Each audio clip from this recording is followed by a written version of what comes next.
ಮೈಸೂರು ನಗರಾಭಿವೃದ್ಧಿ ಪ್ರಾಧಿಕಾರದ ಹಿಂದಿನ ಆಯುಕ್ತರಾದ ಡಿ.ವಿ. ನಟೇಶ್ ಅವರು ನನ್ನ ವಿರುದ್ಧ ಒಂದು ಸುಳ್ಳು ದೂರನ್ನು ಕೊಟ್ಟಿದ್ರು. ಅಂದರೆ ನಾನು ಆಡಿಯೋವನ್ನು ಸುಳ್ಳು ಸೃಷ್ಟಿ ಮಾಡಿ ನನ್ನ ಫೇಸ್ಬುಕ್ ಖಾತೆಯಲ್ಲಿ ಹಾಕಿದ್ದೀನಿ. ಮತ್ತು ಶ್ರೀಮತಿ ಶಾಲಿನಿ ರಜನೀಶ್ ಏನು ಕರ್ನಾಟಕ ಸರ್ಕಾರದ ಮುಖ್ಯ ಕಾರ್ಯದರ್ಶಿ ಇದ್ದಾರೆ, ಅವ್ರ ವಿರುದ್ಧ ಅಂತ ಸುಳ್ಳು ಆರೋಪ ಮಾಡಿ ದೂರು ಕೊಟ್ಟಿದ್ರು. ಆ ಒಂದು ದೂರಿಗೆ ಸಂಬಂಧಪಟ್ಟಂತೆ ಈ ಸೈಬರ್ ಕ್ರೈಮ್ ಠಾಣೆಯಲ್ಲಿ ಒಂದು ಪ್ರಕರಣ ದಾಖಲಾಗಿತ್ತು. ಆ ಪ್ರಕರಣಕ್ಕೆ ಸಂಬಂಧಪಟ್ಟಂತೆ ವಿಚಾರಣೆಗಾಗಿ ನನ್ನನ್ನು ನಿನ್ನೆ ಕರ್ಕೊಂಡ್ಬಂದಿದ್ರು. ಹೊರತು ಯಾವುದೇ ರೀತಿ ದಸ್ತಗಿರಿ ಮಾಡೋದಿಲ್ಲ. ಸೊ ಸಂಪೂರ್ಣವಾಗಿ ವಿಚಾರಣೆ ಮಾಡಿದಾಗ ಮತ್ತು ಆ ಒಂದು ದಾಖಲಾತಿಗಳು ನನ್ನ ಅದೇನು ಮೊಬೈಲ್ ಇತ್ತೆಲ್ಲ ಪರಿಶೀಲನೆ ಮಾಡಿದಾಗ ಸೊ ನಾನು ಯಾವುದೇ ದಾಖಲೆಗಳನ್ನ ಅಥವಾ ಆಡಿಯೋವನ್ನು ಸೃಷ್ಟಿ ಮಾಡಿಲ್ಲ. ಸೊ ನನಗೆ ವಾಟ್ಸಪ್ ಮುಖಾಂತರ ಬಂದಿದೆ ಅನ್ನೋದೆಲ್ಲ ವಿಚಾರ ಗೊತ್ತಾಯಿತು. ಅದ್ರ ಜೊತೆಗೆ ಏನು ವಿನೋದ್ ಅಂತ ನನಗೆ ಮಾಹಿತಿ ಕೊಟ್ಟಿದ್ರು, ಅವ್ರನ್ನ ಕರ್ಕೊಂಬಂದು ನನ್ನ ಮುಂದೆ ವಿಚಾರಣೆ ಮಾಡಿದಾಗ ಸೊ ನನಗೆ ತಿಳಿದು ಬಂದಿದ್ದಾರೆ ನಟೇಶ್ ಮಾತಾಡೋದು ಏನು ಆಡಿಯೋದು ಅದು ನಿಜ, ಮತ್ತು ಲೋಕಾಯುಕ್ತಕ್ಕೆ ಹಣಕಾಸು ಕೊಟ್ಟಿರೋದ್ರ ಬಗ್ಗೆ ಏನು ದಾಖಲೆ ಕೊಟ್ಟಿದ್ರು ಅದು ನಿಜ ಅಂತ ನೋಡಿದೆ. ಆದರೆ ಒಂದೇ ಒಂದು ವಿಚಾರ ಏನಂತಂದರೆ ಶಾಲಿನಿ ರಜನೀಶ್ವರ ಬಗ್ಗೆ ಏನು ಮಾಹಿತಿ ಕೊಟ್ಟಿದ್ರು ಅದು ಸುಳ್ಳು ಅಂತ ಹೇಳ್ತಾರೆ. ನನ್ನ ಹೇಳಿದವರು ಶಾಲಿನಿ ರಜನೀಶ್ವರಿಗೆ ಅವ್ರ ಕಡೆಯವರಿಗೆ ಬಂದಿಸ್ಕೊಂಡೋಗಿ ಅಂತೇಳಿ. ಅದು ಈಗ ಏನು ಹೇಳ್ತಾರೆ, ಇಲ್ಲ ಅವರೆಲ್ಲ ಬೇರೆ ಆದ ಪ್ರಭಾವ ವ್ಯಕ್ತಿ ಅಂತ ಹೇಳ್ತಾರೆ. ಹಾಗಾಗಿ ಅದೊಂದು ನನ್ನಿಂದ ತಪ್ಪಾಗಿದೆ, ಅಪರಾಧ ಕೃತ್ಯ ಆಗಿಲ್ಲ, ತಪ್ಪಾಗಿದೆ. ಆ ತಪ್ಪಿಗೋಸ್ಕರ ನಾನು ಶ್ರೀಮತಿ ಶಾಲಿನಿ ರಜನೀಶ್ವರಿಗೆ ಕ್ಷಮೆಯನ್ನು ಕೊಡ್ತಾ ಇದ್ದೀನಿ. ಸೊ ಇದೇ ಇದು ಮುಂದೆ ಈ ಒಂದು ತನಿಖೆ ಮುಂದುವರಿತು. ಸತ್ಯಾಸತ್ಯತೆ ಎಲ್ಲ ಇಚ್ಛೆ ಸಂಬಂಧಪಟ್ಟಂತೆ ಏನಾಗಿರುತ್ತೆ, ವಿನೋದಕ್ಕೆ ಸಂಬಂಧಪಟ್ಟಂತೆ ಅವರು ಹೇಳ್ತಾರಂಥದ್ದು ನಟೇಶ್ ಮತ್ತು ವಿನೋದ್ ಗಲಾಟೆಗಳಿತ್ತು. ಆ ಗಲಾಟೆಗಳ ವಿಚಾರಕ್ಕೋಸ್ಕರ ನಿಮ್ಮನ್ನು ಮಿಸ್ಯೂಸ್ ಮಾಡ್ಕೊಂಡಿದ್ದಾರೆ ಸರ್. ಆಡಿಯೋ ಮಾತಾಡೋದಾಗ ಹೆಚ್ಚಿನ 1 ವರ್ಷದಿಂದ ಮಾತಾಡುವಂಥದ್ದು. ಆದರೆ ನಟೇಶ್ ಮತ್ತು ವಿನೋದ್ರ ಮಧ್ಯೆ ಹಣಕಾಸಿನ ವಿಚಾರದಲ್ಲಿ ಒಂದು ಮನಸ್ತಾಪ ಉಂಟಾಗಿತ್ತು. ಅಂದರೆ ವಿನೋದ್ ಅವರು ನಟೇಶ್ ಅವರಿಗೆ ದುಡ್ಡು ಕೊಡಬೇಕಾಗಿತ್ತು. ಆ ದುಡ್ಡನ್ನು ಕೊಡುವಂತೆ ನಟೇಶ್ ಅವರು ಒತ್ತಾಯ ಮಾಡ್ತಿದ್ರಿಂದ ನಟೇಶ್ ಅವರು ಹಣವನ್ನು ಕೇಳಬಾರ್ದು ಅನ್ನೋದು ಮಾಡಬೇಕು ಅನ್ನೋ ಉದ್ದೇಶದಿಂದ ನನ್ನನ್ನು ಪಡಿಸ್ಕೊಳ್ಳುವಂಥ ಪ್ರಯತ್ನ ಮಾಡಿ ಕಡಿಮೆ ಇದೆ. ಹಾಗಾಗಿ ಅದ್ರ ಬಗ್ಗೆ ಕ್ರಮ ತಗೊಳ್ಳೋದಕ್ಕೆ ನಾನು ಪೊಲೀಸರಿಗೆ ಹೇಳಿ. ಇಲ್ಲ ಸರ್, ಪರಿಶೀಲನೆ ಮಾಡಿದ್ವಿ. ಅದಾದ್ರೆ ಹೇಳಿದಲ್ಲ, ಈಗ ಪೊಲೀಸರು ಪರಿಶೀಲನೆ ಮಾಡಿದ್ರು ಕೂಡ ಅದು ನಿಜ ಅಂತೇಳಿ ಕಂಡುಬಂದಿದೆ. ಆಡಿಯೋ ನಿಜ ಅದು ಇಲ್ಲ ಅಂತಲ್ಲ. ಆದರೆ ಶಾಲಿನಿ ರಜನೀಶ್ವರ ವಿರುದ್ಧ ಪುಟ್ಟಂತ ಮಾಹಿತಿ ಅಷ್ಟೇ ಸುಳ್ಳು ಕಂಡುಬಂದಿದೆ. ಆದರೆ ಬಡ್ತಿಗೆ ದುಡ್ಡು ಕೊಟ್ಟರು ನಿಜ ಅಂತ ಕೂಡ ಮೇಲ್ನೋಟ ಕೇಳಿ ಬಂದಿದೆ. ಅದ್ರ ಬಗ್ಗೆ ಪೊಲೀಸರು ತನಿಖೆ ಮಾಡ್ತಿದ್ದಾರೆ. ನಟೇಶ್ ಕುಮಾರ್ ಅವರಿಬ್ಬರಿಗೂ ವಿನೋದ್ ನಡುವೆ ಇದ್ದಂತ ವ್ಯವಹಾರಿಕವಾಗಿ ಏನು ಭಿನ್ನಾಭಿಪ್ರಾಯ ಇತ್ತು, ಅದು ನಿಮ್ಗೆ ಮುಂಚೆ ಗೊತ್ತಿರ್ಲಿಲ್ವಾ ಸರ್? ಇಲ್ಲ, ನಮ್ಗೆ ಗೊತ್ತಿಲ್ಲ. ಈಗ ಪೊಲೀಸರು ನನ್ನ ಮುಂದೆ ವಿಚಾರಣೆ ಮಾಡಿದಾಗಷ್ಟೇ ಗೊತ್ತಾಗಿದ್ದು. ಯಾಕೆಂತಂದ್ರೆ ನಟೇಶ್ ವಿನೋದ್ ಅವರು ನನಗೆ ಮೊದಲಿಂದ ಪರಿಚಯ ಆಗಿಲ್ಲ. ಪ್ರತಾಪ್ ಅವರಿಗೆ ಪರಿಚಯ.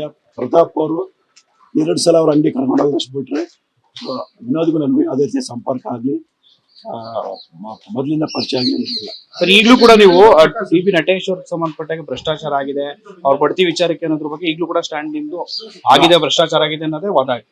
ಹೌದು, ವಿನೋದ್ ಅದನ್ನು ಕೂಡ ಒಪ್ಕೊಂಡಿದ್ದಾರೆ. ಆದ್ರೆ ಶಾಲಿನಿ ರಜನೀಶ್ ಅಲ್ಲ, ಬೇರೆ ಪ್ರಭಾವಿ ವ್ಯಕ್ತಿಗೆ ಅಂತ ಹೇಳಿದ್ರೆ ಯಾವ ಪ್ರಭಾವಿ ವ್ಯಕ್ತಿ ಅನ್ನೋದು ತನಿಖೆಯಲ್ಲಿ ಗೊತ್ತಾಗಬೇಕು. ಮೂಢ ಹೋರಾಟ ಮಾಡ್ತಾ ಇದ್ರೆ ಅದನ್ನ ಹರಿಸೋದಕ್ಕೆ, ನಿಮ್ಮ ಧ್ವನಿ ಹರಿಸೋದಕ್ಕೆ ಇದನ್ನ ಮುನ್ನೆಲೆ ತಂದ್ರ ಅಂತ ಹೇಳಿ ಅಥವಾ ಇದ್ರ ಮೇಲೆ ಬಳಸ್ಕೊಳ್ತಿದಾರ ಅಂತ? ಇಲ್ಲ ಸರ್, ಇದಕ್ಕೂ ಸಂಬಂಧ ಇಲ್ಲ. ವಿನೋದ್ ಅವರ ವೈಯಕ್ತಿಕ ವಿಚಾರಕ್ಕೆ, ಅಂದ್ರೆ ಹಣಕಾಸು ವಿಚಾರಕ್ಕೆ ನಟೇಶ್ ವಿನೋದ್ ಅವರು ಸೊ ನನ್ನನ್ನು ಬಳಸ್ಕೊಳ್ಳುವಂತ ಪ್ರಯತ್ನ ಮಾಡಿರುವಂಥದ್ದು. ಅಂದ್ರೆ ಏನು ಆಡಿಯೋ ಇದೆ, ಆಡಿಯೋ ನೈಜತೆಯನ್ನು ಮತ್ತೆ ದಾಖಲಾತಿ ನೈಜತೆ ಏನು ಕೊಟ್ಟಿದ್ರು ಅದನ್ನ ನಾನು ನಂಬಿಕೊಂಡು ಶಾಲಿನಿ ರಜನೀಶ್ ಬಗ್ಗೆ ಹೇಳಿದಂಥದ್ದು ಕೂಡ ನಿಜ ಅಂತ ಹೇಳಿ ನಾನು ನಂಬಿದೆ.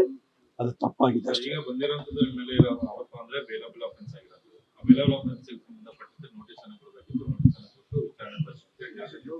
ಅದರಲ್ಲಿ ಪೊಲೀಸರು ಒಂದಷ್ಟು ಸಂದರ್ಭದಲ್ಲಿ ತಕ್ಷಣ ನೋಟಿಸ್ ಕೊಟ್ಟರು, ನಿಮ್ಗೆ ಟೇನ್ ಮಾಡುವಂತ ಕೆಲಸ ಆಯ್ತು. ವಿಚಾರಗಳು ಕೂಡ ಬೇರೆ ಬೇರೆ ರೀತಿಗಳು ಆಯ್ತು.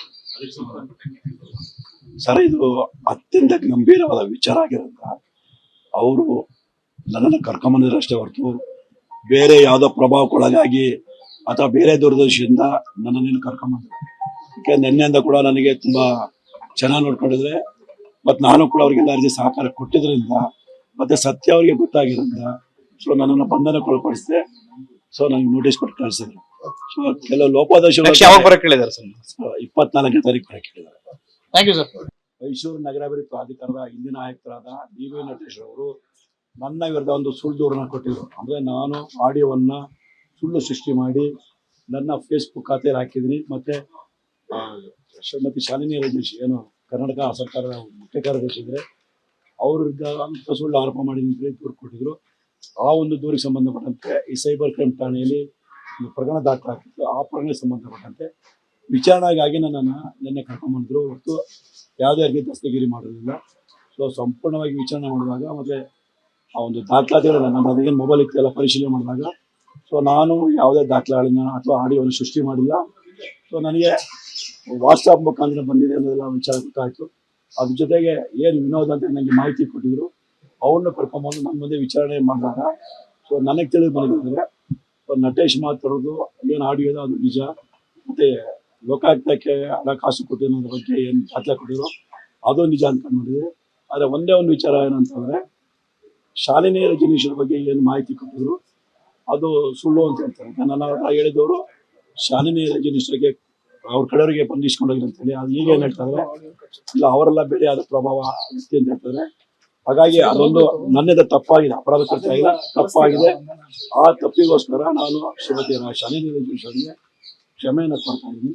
ಸೊ ಇದೇ ಇದು ಮುಂದೆ ಈ ಒಂದು ತನಿಖೆ ಮುಂದುವರಿತು, ಸತ್ಯಾಸತ್ಯತೆ ಎಲ್ಲ ಇಚ್ಛೆ. ವಿನೋದಕ್ಕೆ ಸಂಬಂಧಪಟ್ಟಂತೆ ಏನಾಗಿರುತ್ತೆ, ವಿನೋದಕ್ಕೆ ಸಂಬಂಧಪಟ್ಟಂತೆ ಅವ್ರು ಹೇಳ್ತಾ ಇರೋದು ನಟೇಶ್ ಮತ್ತು ವಿನೋದ್ ಗಲಾಟೆಗಳಿತ್ತು. ಆ ಗಲಾಟೆಗಳ ವಿಚಾರಕ್ಕೋಸ್ಕರ ನಿಮ್ಮನ್ನ ಮಿಸ್ಯೂಸ್ ಮಾಡ್ಕೊಂಡಿದ್ದಾರೆ.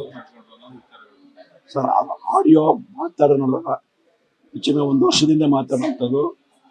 ಆದರೆ ನಟೇಶ್ ಮತ್ತು ವಿನೋದ್ರ ಮಧ್ಯೆ ಹಣಕಾಸಿನ ವಿಚಾರದಲ್ಲಿ ಒಂದು ಮನಸ್ತಾಪ ಉಂಟಾಗಿತ್ತು. ಅಂದರೆ ವಿನೋದ್ ಅವರು ನಟೇಶ್ ಅವರಿಗೆ ದುಡ್ಡು ಕೊಡಬೇಕಾಗಿತ್ತು. ಆ ದುಡ್ಡನ್ನು ಕೊಡುವಂತೆ ನಟೇಶ್ ಅವರು ಒತ್ತಾಯ ಮಾಡ್ತಿದ್ರಿಂದ ನಟೇಶ್ ಅವರು ಹಣವನ್ನು ಕೇಳಬಾರ್ದು ಅನ್ನೋದು ಮಾಡಬೇಕು ಅನ್ನೋ ಉದ್ದೇಶದಿಂದ ನನ್ನನ್ನು ಬಳಸ್ಕೊಳ್ಳುವಂಥ ಪ್ರಯತ್ನ ಕಡಿಮೆ ಇದೆ. ಹಾಗಾಗಿ ಅದ್ರ ಬಗ್ಗೆ ಕ್ರಮ ತಗೊಳ್ಳೋದಕ್ಕೆ ನಾನು ಪೊಲೀಸರಿಗೆ ಹೇಳಿ. ವಿನೋದ್ ಕೊಟ್ಟ ಆಡಿಯೋ ನೀವು ಪರಿಶೀಲನೆ ಮಾಡದೆ ವೈರಲ್ ಮಾಡೋದು? ಇಲ್ಲ ಸರ್, ಪರಿಶೀಲನೆ ಮಾಡಿದ್ವಿ, ನಾನಾದ್ರೆ ಹೇಳಿದಲ್ಲ. ಈಗ ಪೊಲೀಸರು ಪರಿಶೀಲನೆ ಮಾಡಿದ್ರೆ ಕೂಡ ಅದು ನಿಜ ಅಂತೇಳಿ ಕಂಡುಬಂದಿದೆ. ಆಡಿಯೋ ನಿಜ ಅದು ಇಲ್ಲ ಅಂತಲ್ಲ. ಆದರೆ ಶಾಲಿನಿ ರಜನೀಶ್ವರ ವಿರುದ್ಧ ಪುಟ್ಟಂತ ಮಾಹಿತಿ ಅಷ್ಟೇ ಸುಳ್ಳು ಅಂತ ಕಂಡುಬಂದಿದೆ. ಆದರೆ ಬಡ್ತಿಗೆ ದುಡ್ಡು ಕೊಟ್ಟರು ನಿಜ ಅಂತ ಕೂಡ ಮೇಲ್ನೋಟಕ್ಕೆ ಕೇಳಿ ಬಂದಿದೆ. ಅದ್ರ ಬಗ್ಗೆ ಪೊಲೀಸರು ತನಿಖೆ ಮಾಡ್ತೀನಿ ಹೇಳಿ. ನಟೇಶ್ ಕುಮಾರ್ ಅವರಿಬ್ಬರಿಗೂ ವಿನೋದ್ ನಡುವೆ ಇದ್ದಂತ ವ್ಯವಹಾರಿಕವಾಗಿ ಏನು ಭಿನ್ನಾಭಿಪ್ರಾಯ ಇತ್ತು, ಅದು ನಿಮ್ಗೆ ಮುಂಚೆ ಗೊತ್ತಿರ್ಲಿಲ್ವಾ ಸರ್? ಇಲ್ಲ, ನಮ್ಗೆ ಗೊತ್ತಿಲ್ಲ. ಈಗ ಪೊಲೀಸರು ನನ್ನ ಮುಂದೆ ವಿಚಾರಣೆ ಮಾಡಿದಾಗ ಅಷ್ಟೇ ಗೊತ್ತಾಗಿದ್ದು. ಯಾಕೆಂತಂದ್ರೆ ನಟೇಶ್ ವಿನೋದ್ ಅವರು ನನಗೆ ಮೊದಲಿಂದ ಪರಿಚಯ ಆಗಿಲ್ಲ. ಸೊ ಪ್ರತಾಪ್ ಅವರಿಗೆ ಪರಿಚಯ. ಪ್ರತಾಪ್ ಅವರು 2 ಸಲ ಅವ್ರ ಅಂಗಡಿ ಕರ್ಕೊಂಡೋಗಿ ಅಷ್ಟು ಬಿಟ್ರೆ ವಿನೋದ್ಗೂ ನನಗೂ ಯಾವುದೇ ರೀತಿಯ ಸಂಪರ್ಕ ಆಗಲಿ ಮೊದಲಿಂದ ಪರಿಚಯ ಆಗಿರಲಿಲ್ಲ. ಸರ್ ಈಗಲೂ ಕೂಡ ನೀವು ಟಿ.ಬಿ. ನಟೇಶ್ ಅವ್ರಿಗೆ ಸಂಬಂಧಪಟ್ಟಾಗ ಭ್ರಷ್ಟಾಚಾರ ಆಗಿದೆ, ಅವ್ರ ಬಡ್ತಿ ವಿಚಾರಕ್ಕೆ ಅನ್ನೋದ್ರ ಬಗ್ಗೆ ಈಗಲೂ ಕೂಡ ಸ್ಟ್ಯಾಂಡ್ ನಿಂದು ಆಗಿದೆ, ಭ್ರಷ್ಟಾಚಾರ ಆಗಿದೆ ಅನ್ನೋದೇ ವಾದ ಆಗಿದೆ. ಹೌದು, ವಿನೋದ್ ಅದನ್ನು ಕೂಡ ಒಪ್ಕೊಂಡಿದ್ದಾರೆ. ಆದ್ರೆ ಶಾಲಿನಿ ರಜನೀಶ್ ಅಲ್ಲ, ಬೇರೆ ಪ್ರಭಾವಿ ವ್ಯಕ್ತಿಗೆ ಅಂತ ಹೇಳಿದ್ರೆ ಆ ಯಾವ ಪ್ರಭಾವಿ ವ್ಯಕ್ತಿ ಅನ್ನೋದು ತನಿಖೆಯಲ್ಲಿ ಗೊತ್ತಾಗಬೇಕು.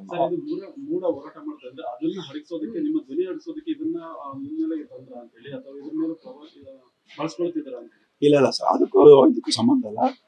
ವಿನೋದ್ ಅವರ ವೈಯಕ್ತಿಕ ವಿಚಾರಕ್ಕೆ ಅಂದ್ರೆ ಹಣಕಾಸು ವಿಚಾರಕ್ಕೆ ನಟೇಶ್ ವಿನೋದ್ ಅವರು ಸೊ ನನ್ನನ್ನು ಬಳಸ್ಕೊಳ್ಳುವಂತ ಪ್ರಯತ್ನ ಮಾಡಿರುವಂಥದ್ದು. ಅಂದ್ರೆ ಏನು ಆಡಿಯೋ ಇದೆ, ಆಡಿಯೋ ನೈಜತೆಯನ್ನು ಮತ್ತೆ ದಾಖಲಾತಿ ನೈಜತೆ ಏನು ಕೊಟ್ಟಿದ್ರು ಅದನ್ನ ನಾನು ನಂಬ್ಕೊಂಡು ಶಾಲಿನಿ ರಜನೀಶ್ ಬಗ್ಗೆ ಹೇಳಿದಂಥದ್ದು ಕೂಡ ನಿಜ ಅಂತ ಹೇಳಿ ನಾನು ನಂಬಿದೆ. ಅದು ತಪ್ಪಾಗಿದೆ ಅಷ್ಟೇ. ಈಗ ಬಂದಿರೋಂಥದ್ದು ಮೇಲೆ ಇರೋ ಆರೋಪ ಅಂದ್ರೆ ಬೇಲಬಲ್ ಅಫೆನ್ಸ್ ಆಗಿರೋದು. ಆ ಬೇಲಬಲ್ ಅಫೆನ್ಸ್ ಸಂಬಂಧಪಟ್ಟಂತೆ ನೋಟಿಸ್ ಅನ್ನು ಕೊಡಬೇಕಿತ್ತು. ನೋಟಿಸ್ ಅನ್ನು ಕೊಟ್ಟು ವಿಚಾರಣೆ ನಡೆಸಬೇಕು. ಅದ್ರಲ್ಲಿ ಪೊಲೀಸರು ಒಂದಷ್ಟು ಸಂದರ್ಭದಲ್ಲಿ ತಕ್ಷಣ ನೋಟಿಸ್ ಕೊಟ್ಟರು, ನಿಮ್ಗೆ ಟೆನ್ ಮಾಡುವಂತ ಕೆಲಸ ಆಯ್ತು, ವಿಚಾರಗಳು ಕೂಡ ಬೇರೆ ಬೇರೆ ಕೇಳುಗಳಾಯ್ತು. ಅದಕ್ಕೆ ಸಂಬಂಧಪಟ್ಟಂಗೆ ಸರ್, ಇದು ಅತ್ಯಂತ ಗಂಭೀರವಾದ ವಿಚಾರ ಆಗಿರೋದ್ರಿಂದ ಅವರು ನನ್ನನ್ನು ಕರ್ಕೊಂಬಂದಿದ್ರು ಅಷ್ಟೇ ಹೊರತು ಬೇರೆ ಯಾವುದೋ ಪ್ರಭಾವಕ್ಕೊಳಗಾಗಿ ಅಥವಾ ಬೇರೆ ದುರ್ದರ್ಶಿಯಿಂದ ನನ್ನನ್ನು ಕರ್ಕೊಂಬಂದ್ರು. ಯಾಕೆ ನಿನ್ನೆಯಿಂದ ಕೂಡ ನನಗೆ ತುಂಬಾ ಚೆನ್ನಾಗಿ ನೋಡ್ಕೊಂಡಿದ್ರೆ ಮತ್ತು ನಾನು ಕೂಡ ಅವ್ರಿಗೆಲ್ಲ ರೀತಿ ಸಹಕಾರ ಕೊಟ್ಟಿದ್ರಿಂದ ಮತ್ತೆ ಸತ್ಯ ಅವರಿಗೆ ಗೊತ್ತಾಗಿರೋದ್ರಿಂದ ಸೊ ನನ್ನನ್ನು ಬಂಧನಕ್ಕೊಳಪಡಿಸಿದೆ. ಸೊ ನನಗೆ ನೋಟಿಸ್ ಕೊಟ್ಟು ಕಳಿಸಿದ್ರು. ಸೊ ಕೆಲವು ಲೋಪದೋಷಗಳು 24ನೇ ತಾರೀಕು ಬರಕ್ಕೆ ಹೇಳಿದ್ದಾರೆ. ಕೇಳಿದ್ದಾರೆ. Thank you sir.